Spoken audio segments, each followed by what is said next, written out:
నమస్కారం. శిశు సంరక్షణ శీర్షిక జీవనరేఖ కార్యక్రమానికి స్వాగతం. కరోనా వ్యాప్తిని అరికట్టడంలో మొదటి స్థానంలో ఉన్నది నిర్ధారణ పరీక్షలే.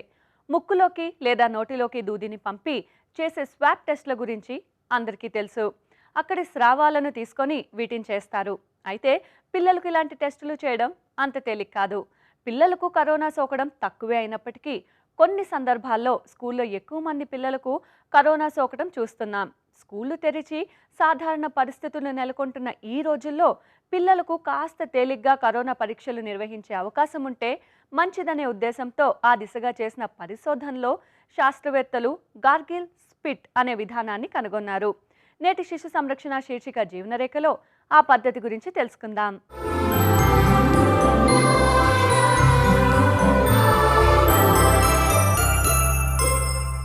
కరోనా సోకిన వ్యక్తి నుండి వైరస్ చుట్టుపక్కల ఉన్న వారికి చాలా సులువుగా అత్యంత వేగంగా సోకుతుందని మనకి తెలుసు.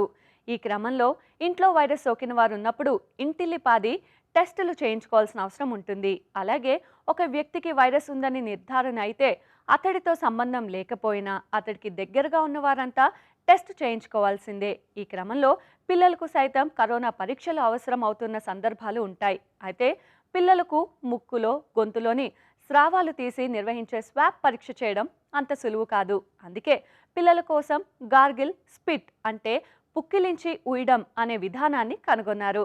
దీని గురించి వివరాలను ఇప్పుడు చూద్దాం.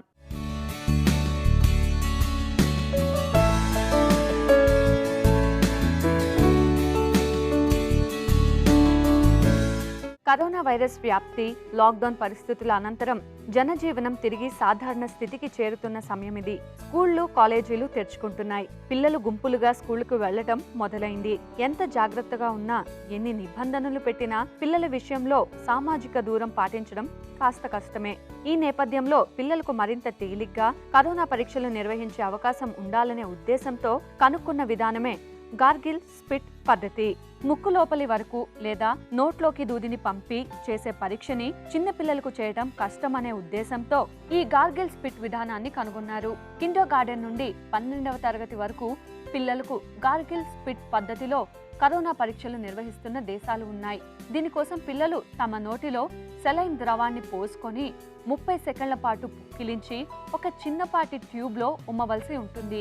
ఇలా ఉమ్మినప్పుడు అందులో వైరస్ ఉనికి కనిపించేంత స్థాయిలో కణజాల నమూనాలు లభ్యమవుతాయి. ఈ పద్ధతిలో ముక్కులోంచి స్వాబ్ ద్వారా స్రావాలను తీసి నిర్వహించే PCR విధానంలో వచ్చినంత ఖచ్చితమైన ఫలితాలు వస్తాయని బ్రిటిష్ కొలంబియా వ్యాధుల నియంత్రణ కేంద్రం వెల్లడించింది. చిన్నపిల్లలకు ఈ పద్ధతి మరింత సౌకర్యవంతంగా ఉంటుందని దీనిని అనుసరిస్తున్న వైద్యులు చెప్తున్నారు. చిన్నపిల్లల్లో కోవిడ్ నిర్ధారించేటువంటి ప్రక్రియ ఈ గార్గిల్ మరియు ఈ స్పిట్ విధానంలో చూసుకునే ముందు మనం ఏం చేయాలంటే అసలు నార్మల్గా ఎట్లా చేస్తారనేది మనం గమనించాలి. మెయిన్గా ముఖ్యంగా చాలా రకాలు ఉండొచ్చు. ముఖ్యంగా కూడా RT-PCR అంటే reverse transcriptase polymerase chain reaction. ఈ RT-PCR థ్రోట్ స్వాబ్గా కానీ అంటే గొంతులో నుంచి అంగిట్లో at the same time posterior pharyngeal wall నుంచి ఒక స్వాబ్ తీయటం జరుగుతుంది, నంబర్ 1. రెండోది ముక్కులో నేజోఫెరింజియల్ ముక్కులో నుంచి కూడా ఒక స్వాబ్ తీయటం జరుగుతుంది.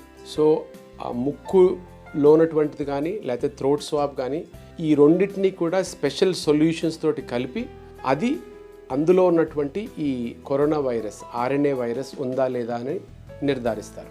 రెండోది బ్లడ్ టెస్ట్ వల్ల కూడా చేయొచ్చు. ఆ బ్లడ్ టెస్ట్ ఏంటంటే యాంటీబాడీస్లో IgG అండ్ IgM ఉంటుంది. ఆ IgG అండ్ IgM కూడా బ్లడ్ టెస్ట్ ద్వారాగా నిర్ధారించి కోవిడ్ ఇంతకు ముందు అంటే ఒక 10-15 డేస్ ముందు వచ్చిందా లేదా అన్నది కూడా నిర్ధారించవచ్చు. ఇది ఎట్లాగైతే యాంటీబాడీస్ ఉన్నాయో అదే థ్రోట్ స్వాబ్ ద్వారా కూడా యాంటీజెన్ అని కూడా మనం నిర్ధారించవచ్చు. ఇది నార్మల్ ప్రక్రియ. గార్గిల్ స్పిట్ విధానంలో కరోనా నిర్ధారణ చేయాలంటే ఈ పరీక్షకు 1 గంట ముందు పిల్లలు ఎలాంటి ఆహారం తీసుకోకూడదు. అలాగే నీరు లేదా ఏ ఇతర పానీయాలు తాగకూడదు. మౌత్ వాష్తో పుక్కిలించడం, పళ్ళు తోముకోవడం, చూయింగ్ గమ్ లాంటివి నమలడం ఇవేమీ చేయకూడదు. పిల్లలు సెలైన్ ద్రవాన్ని పుక్కిలించి గార్డు ట్యూబ్లో ఉమ్మాల్సి ఉంటుంది. ఒకవేళ పిల్లలు అలా చేయలేకపోతే సరైన ఫలితాలు రావు. అప్పుడు వారికి ముక్కు ద్వారా చేసే స్వాబ్ టెస్ట్ చేయాల్సి ఉంటుంది. వైరస్ ని త్వరగా కనుక్కోవటం వలన ఎక్కువ మంది చిన్నారులకు దీనిని సోకకుండా నివారించే వీలుంటుంది. మరీ ముఖ్యంగా చెప్పుకోవాల్సిన విషయం, ఈ పరీక్ష నిర్వహణకు వైద్య ఆరోగ్య సిబ్బంది అవసరం లేదు, ఎవరైనా చేసే వీలుంటుంది. తల్లిదండ్రులు చెయ్యవచ్చు. దీనిని ప్రధానంగా 4 నుండి 14 ఏళ్ల మధ్య వయసున్న పిల్లలకు, కొన్నిసార్లు 18 ఏళ్ల వరకు వయసున్న పిల్లలకు కూడా నిర్వహిస్తున్నారు. ఇప్పుడు రీసెంట్గా కెనడాలో ఒక ఇన్స్టిట్యూషన్లో వాళ్ళు ఈజీగా అవ్వడానికి, ఇప్పుడు ఎందుకంటే మనం చిన్నపిల్లల్లో మీరు గమనించే ఉంటారు, వాళ్ళకి థ్రోట్ స్వాబ్ చేయాలన్నా లేకపోతే నేజోఫారింజియల్ స్వాబ్ చేయాలన్నా కూడా చిన్నపిల్లలు చాలా మారం చేస్తూ ఉంటారు. కొంచెం పెద్దవాళ్ళు అంటే 8 years 10 years అయితే వింటారు. చిన్నపిల్లలు అయితే బాగా గొడవ చేస్తారు.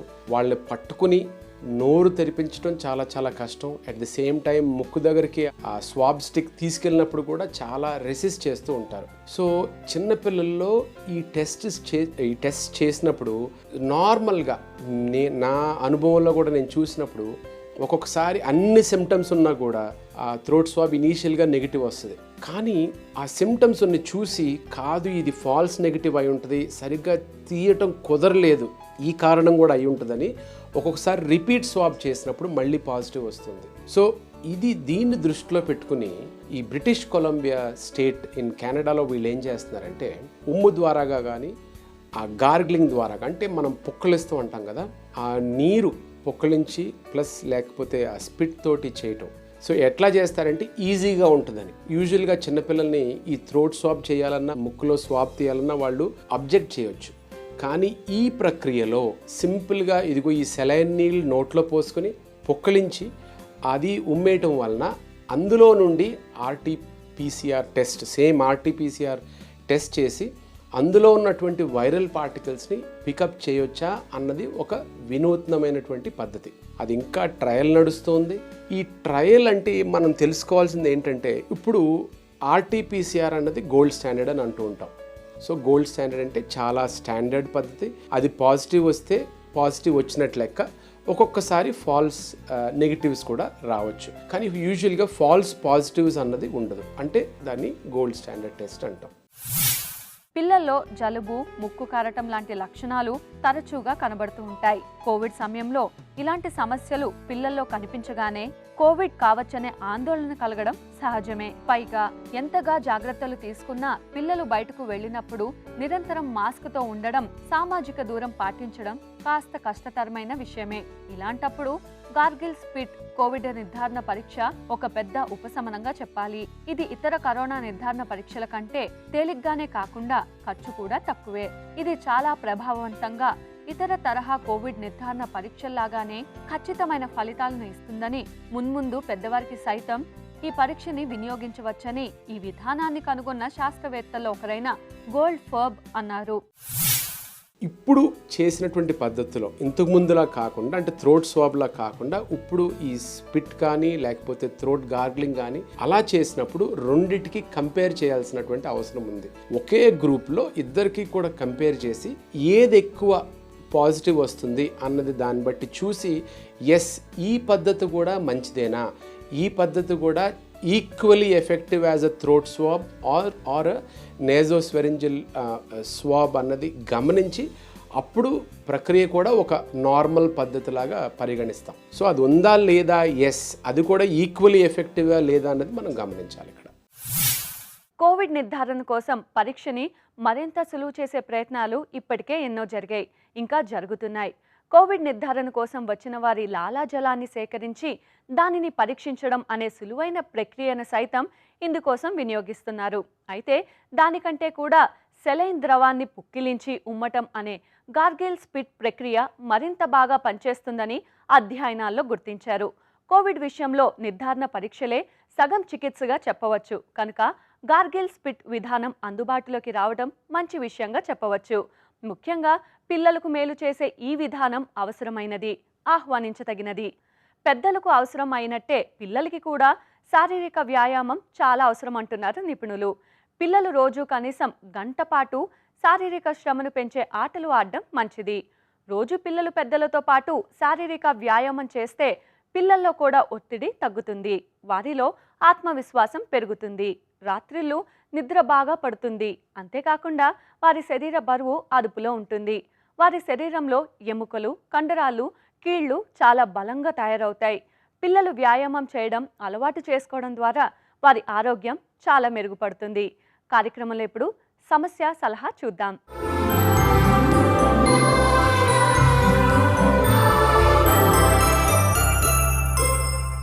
డాక్టర్ గారు, సుధారాణి ఇలా అడుగుతున్నారు.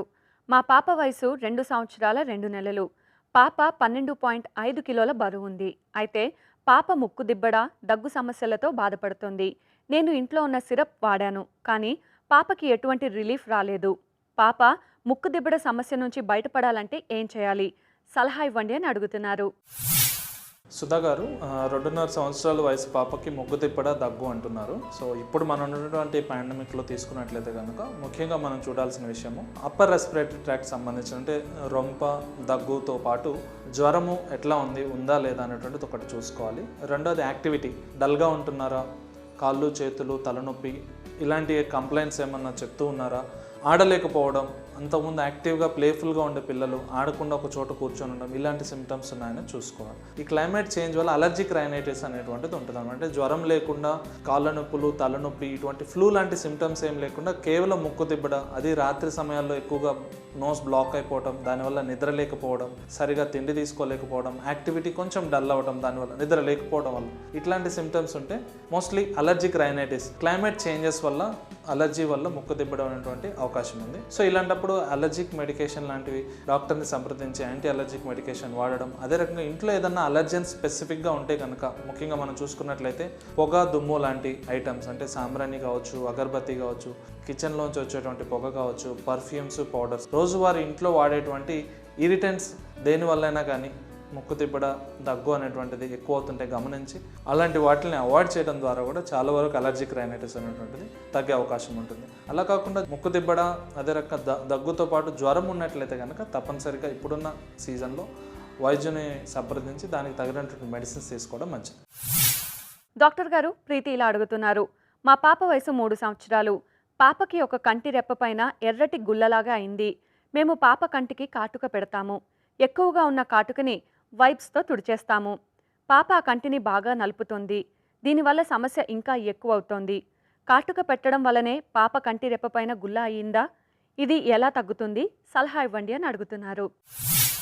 ప్రీతి గారు, కంటి కాటుక అనేటువంటిది చాలా కల్చర్స్లో మనం చూస్తూ ఉంటాము. ముఖ్యంగా మన ఇండియన్ కంట్రీస్లో, అదే రకంగా మన రాష్ట్రంలో చాలా వరకు కూడా పిల్లలకి కాటుక అందానికి కాను, దిష్టికి అని చెప్పేసి అప్లై చేయడం అనేది చూస్తూ ఉంటాం మనము. ముఖ్యంగా కాటుక కళ్ళకి ఎప్పుడైతే పెడతారో ఏమవుతుందంటే ఒక్కొక్కసారి కంటి రెప్పలకి బార్డర్స్లో, కనురెప్పల బార్డర్స్లో చిన్నటి హోల్స్ లాగా ఉంటాయన్నమాట. ఆ హోల్స్ అనేటువంటిది కాటుక పెట్టడం వల్ల ఒక్కొక్కసారి బ్లాక్ అయిపోతే, ఆ బ్లాక్ అయిపోవడం వల్ల దాని వెనకాల ఉండే గ్రంథులు, గ్లాండ్స్ ఏవైతే ఉన్నాయో, కనురెప్పల్లో ఉండే గ్లాండ్స్, లాక్రిమల్ గ్లాండ్స్, అవి వాయడం వల్ల ఒక్కొక్కసారి ఇన్ఫెక్షన్, ఎర్రటి దద్దులాగా, గుల్లలాగా అయ్యే అవకాశం ఉంటుంది. రెండవది, కాటుక పడకపోవడం వల్ల, దాంట్లో ఉండే కెమికల్స్ అనేటువంటిది చర్మానికి తగిలినప్పుడు పడకపోవడం వల్ల వచ్చేటువంటి ఎర్ర గుల్లలు. ఈ 2 కారణాలు కూడా అయి ఉండొచ్చు.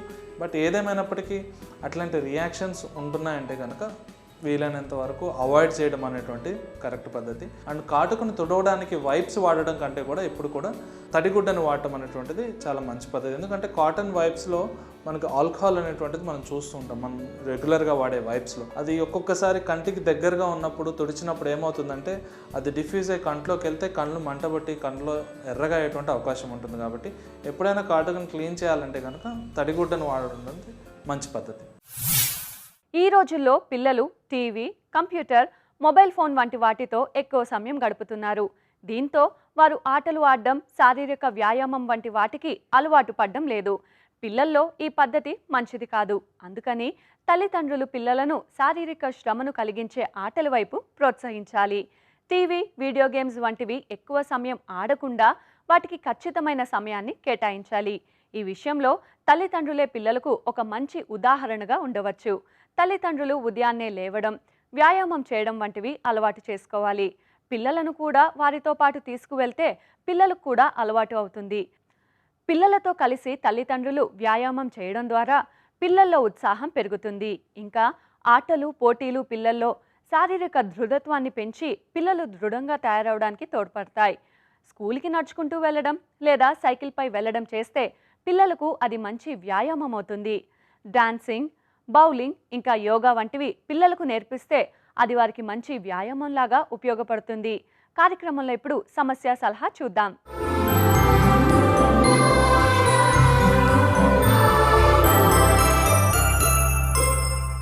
డాక్టర్ గారు, మంజుష ఇలా అడుగుతున్నారు. మా బాబు వయసు 3 సంవత్సరాలు. వాడు బాగా అల్లరి చేసే పిల్లవాడు. ఒకరోజు మా ఇంట్లో పిండి వంటలు చేస్తుంటే వేడిగా ఉన్న ఆయిల్ గిన్నెను పట్టుకున్నాడు. దాంతో వేడిగా ఉన్న ఆయిల్ వాడి చెయ్యి మీద పడి చెయ్యి మీద బొబ్బలు వచ్చాయి. మేము వెంటనే చేతిని నీటితో కడిగి లోషన్ రాశాము. బాబు చాలాసేపటి వరకు ఏడ్చాడు. అలా రోజు లోషన్ రాస్తున్నాము. కానీ వాడి చేతికి అయిన గాయం తగ్గడం లేదు. ఏం చేస్తే వాడి గాయం తగ్గుతుంది అని సలహా అడుగుతున్నారు. మంజుష గారు, మీరు బేసిక్గా మీ బాబుకి అంటే ఎన్నాళ్ళు అయింది ఖాళీ అనేది మీరు మెన్షన్ చేయలేదు. బట్ మీరు చెప్పిన దాన్ని బట్టి ఇన్ కేస్ అట్లీస్ట్ ఒక 1 వీక్ 10 డేస్ వరకు కూడా ఆ గాయం కనుక మానకుండా ఉంటే, స్కిన్ ఇంకా అలాగే రాగా దాని నుంచి లిక్విడ్ యూజ్ అవుతా లేదంటే బొబ్బలు మళ్ళీ మళ్ళీ ఫార్మ్ అవుతూ ఉంటే కనుక దాని అర్థం అది కొంచెం డీప్ బర్న్ అయినట్టు. ఒక్కసారి మీరు హాస్పిటల్కి వెళ్ళి ఒక్కసారి ప్రాపర్గా ట్రీట్మెంట్ చేయించడం బెటర్. బట్ ఇన్ కేస్ దానిపైన స్కిన్ వచ్చేసింది అండ్ జస్ట్ అది మచ్చల్లాగా ఉన్నాయంటే మాత్రం దానికి నార్మల్గా రెగ్యులర్ మాయిశ్చరైజర్ లేదంటే కోకోనట్ ఆయిల్ వాడుతూ ఉండి కాసేపు రోజు ఎండకు చూపిస్తే అదే కొద్దిగా నెమ్మదిగా మానుతుంది. తెల్ల మచ్చలు అయితే కనుక రోజు ఎండకు చూపించడం మంచిది. వేరే లేదు, అది మానకుండా బాబు బాగా నొప్పి చెప్తున్నాడు అండ్ దాంట్లో ఎల్లోగా పస్ ఫామ్ అవుతుంది, పస్ ఇట్లా బయటకు వస్తుంది, స్వెల్లింగ్ వచ్చింది అంటే దాని అర్థం సెకండరీగా ఇన్ఫెక్ట్ అయినట్టు. సో ఆ ఇన్ఫెక్షన్కి మనం యాంటీబయాటిక్స్ వాడాల్సి ఉంటుంది. అందుకని అశ్రద్ధ అయితే అస్సలు చేయొద్దు. ఇన్ కేస్ మొత్తంగా మానిపోయి ఓన్లీ అదొక తెల్ల మచ్చలాగా ఉండిపోయిందంటే ఎండకి మాత్రం చూపించి కోకోనట్ ఆయిల్ కానీ మాయిశ్చరైజర్ కానీ యూజ్ చేయండి. బట్ ఏదర్ బర్న్ మానలేదు లేదంటే పస్సు పెయిన్ ఉంటే కనుక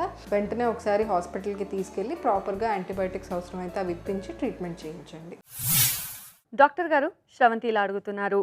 మా పాప వయసు 7 సంవత్సరాలు. అయితే పాప మూతి చుట్టూ చర్మం నల్లగా అయ్యింది. చిన్నప్పుడు కొద్దిగా ఉండేది. పాప పెరుగుతున్న కొద్దీ తగ్గుతుందిలే అనుకున్నాము.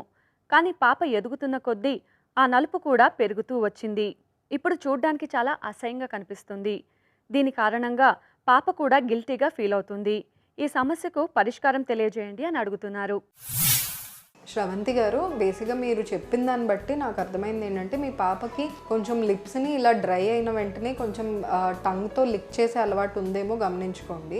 యూజువలీ పిల్లలు లిప్స్ డ్రై అయిన వెంటనే వాళ్ళకి చెప్పడం తెలియక కొంచెం ఇలా కానీ లేదంటే టంగ్తో నాకడం కానీ చేస్తారు. అలా చేసినప్పుడు దానికి ఎలర్జీ లాగా అంటే మన ఓన్ సెలైవాకి స్కిన్ చుట్టూ లిప్స్ చుట్టూ ఎలర్జీ లాగా వచ్చి అది తర్వాత నల్లగా మారిపోతుంది. ఆ అలవాటు కనుక మానకపోతే అది ప్రోగ్రెసివ్గా నల్లగా మారుతూ వచ్చి ఒక లిప్స్ చుట్టూరా ఒక బ్లాక్ మార్క్ కింద ఉండిపోతుంది. యూజువల్లీ అదే గనక అయితే ఒకసారి గమనించుకుని పాప క్లియర్గా అలా చేయకూడదు అని చెప్పి అలవాటు మానిపిస్తే గ్రాడ్యువల్గా ఆటోమేటిక్గా నల్లమచ్చ అదే తగ్గుతుంది. కొన్ని నెలల్లో తగ్గట్లేదు అంటే కనుక దానికి ఆయింట్మెంట్ కనుక యూజ్ చేస్తే గ్రాడ్యువల్గా తగ్గుతుంది. బట్ ఇన్ కేస్ మీ పాపకి అలా లిప్స్ని నాకే అలవాటు లేదు, వెట్ చేసే అలవాటు లేదు అండ్ ఓన్లీ లిప్స్ చుట్టూ కాకుండా ఓవరాల్గా ఈ ఏరియా మొత్తం డార్క్ అయింది అంటే కనుక దాని అర్థం పాపకి ఏదో ఒక వైటమిన్ డెఫిషియన్సీ ఉన్నట్టు. సో ఒక్కసారి విటమిన్ B12 తర్వాత ఐరన్ టెస్టులు చేయించి పాపకి ఏది డెఫిషియన్సీ ఉంటే దాన్ని ప్రాపర్గా ట్రీట్ చేయాల్సి ఉంటుంది. సో ఆ నల్ల మచ్చ ఎక్కడుంది అనే దాన్ని బట్టి, ఎంత ఎక్కువ ఉందనే దాన్ని బట్టి అండ్ పాపకి లిప్స్ నాకే అలవాటు ఉందా లేదా అనే దాన్ని బట్టి ట్రీట్మెంట్ ఉంటుంది.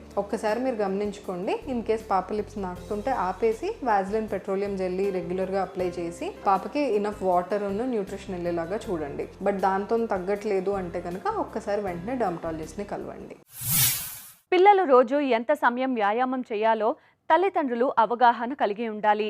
5 సంవత్సరాలు పైబడిన పిల్లలు మరియు యుక్త వయస్కులు రోజుకి కనీసం గంట సేపు వ్యాయామం చేయాలి. 3 సంవత్సరాల లోపు పిల్లలు రోజుకి చాలాసార్లు రకరకాల ఆటలు ఆడవచ్చు. ఇలా వీరు దాదాపు 2 గంటలు శారీరక శ్రమను చేసి ఉండాలి. పిల్లలు పడుకున్నప్పుడు తప్ప వారు ఎప్పుడూ యాక్టివ్గా ఉండేలా తల్లిదండ్రులు జాగ్రత్తలు తీసుకోవాలి. ఇలా పిల్లలు శారీరక శ్రమ చేస్తూ మంచి పౌష్టిక ఆహారాన్ని తీసుకుంటే చిన్న వయసులోనే వారి ఆరోగ్యానికి పటిష్టమైన పునాది వేసిన వారు అవుతాం. ఇది నేటి శిశు సంరక్షణ శీర్షిక జీవనరేఖ. మరో కార్యక్రమంలో మళ్ళీ కలుద్దాం. అంతవరకు సెలవు. నమస్తే. మీ ఆరోగ్య సమస్యలను, సందేహాలను మాకు పంపించవలసిన వాట్సాప్ నంబర్ 87905 97766.